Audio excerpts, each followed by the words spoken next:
Hello everyone, welcome back to our channel. In today's video, I'll show you how you can make keyboard typing click louder on iPhone. Let's get started. For that, first of all, launch your settings application.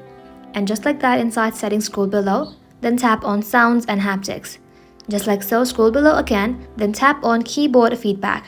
Inside here, you have to make sure sound is toggled on.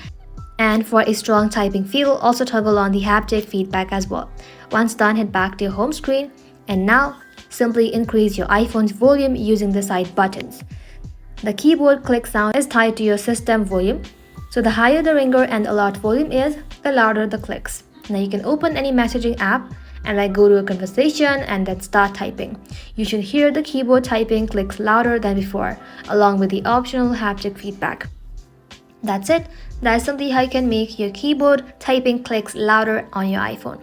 Thank you all for watching. If this video was helpful, leave a like and sub, and I'll see you in the next one.